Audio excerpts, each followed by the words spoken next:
Allora, buon pomeriggio. Prima di iniziare il prossimo momento di altissimo confronto istituzionale, sempre condotto dal pilastro del giornalismo italiano Bruno Vespa, con il segretario nazionale del Partito Democratico che ci ha raggiunto qui a Verona con noi in questa terza importante giornata di Letexpo, la fiera internazionale sul trasporto e la logistica più importante in Italia e in Europa. Vi voglio soltanto dire che abbiamo ricevuto da pochissimo i dati di accredito di questa singola giornata e siamo, caro Presidente Grimaldi, a 15.000 ospiti che stanno girando intorno ai nostri padiglioni, quindi un applauso per questo importante evento.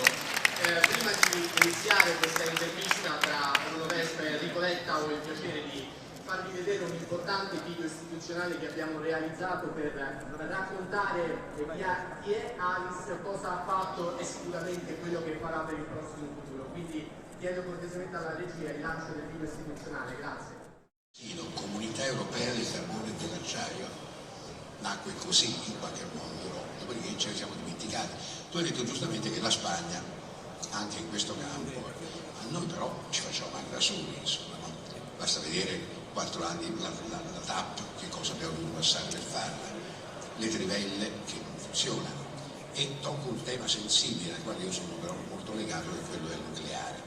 E quindi giro, l'osservazione che ho fatto a Salvini, mi ha detto chiedila al tuo ospite, al tuo prossimo ospite, perché noi col nucleare, dall'arresto di Ippolito nel 64, poi al referendum dell'87, insomma, noi avevamo una conoscenza nucleare veramente fantastica, che ci siamo giocati. Ma perché, nonostante il ministro insospettabile, il fiore all'occhiello di Beppe Grillo, abbia detto ci serve il nucleare, poi l'hanno massacrato, ma perché non riusciamo noi, tra le tante fonti, diversificando al massimo, a riprendere le ricerche anche su questo punto? La ricerca esiste, continua, va avanti e va avanti con un'intensità e una forza in questi ultimi tempi, rispetto alla quale dobbiamo tutti guardare ovviamente, perché è un elemento che ha a che vedere con scelte del futuro sulle quali sarebbe miope e non dare politicamente attenzione. Il tema di fondo qual è? È che tutte le metodologie che sono in funzione oggi sono metodologie che hanno, per scelte del passato, sulle quali si può discutere lungamente, ma che ci sono state, che hanno tenuto fuori l'Italia.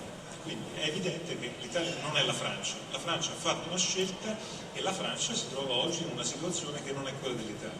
Quindi è evidente che a parità di tecnologie esistenti la situazione è una situazione che non si cambia oggi. Il tema di fondo sono quali sono le innovazioni che riguardano il futuro, ed è evidente che su questo la discussione dovrà essere su che tipo di innovazioni e su come andranno.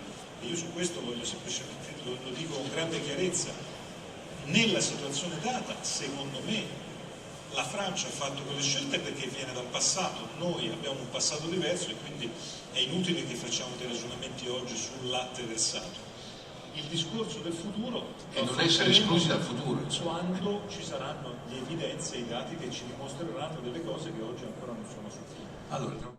Ma attenzione, perché non accade? Perché il Parlamento britannico andò sotto il governo di Cameron, perché il Parlamento per la prima volta nella storia della Gran Bretagna gli negò l'autorizzazione a intervenire. Da quel momento in poi ci fu la retromarcia degli Stati Uniti, della Francia, delle altre potenze nucleari e tutto si bloccò.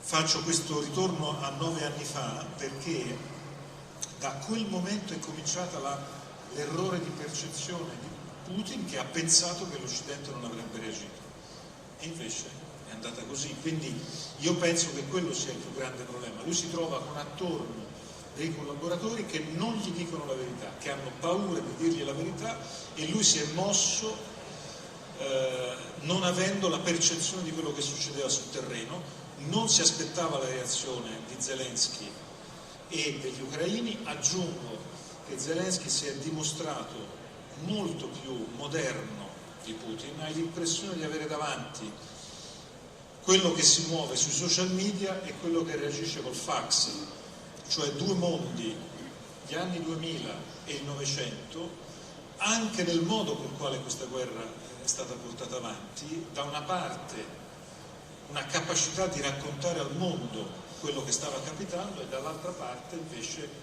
quello che è successo nel 56, nel 68, cioè i carri armati che entrano dentro le città, che è una storia del Novecento che non funzionò allora e di certo non funziona oggi.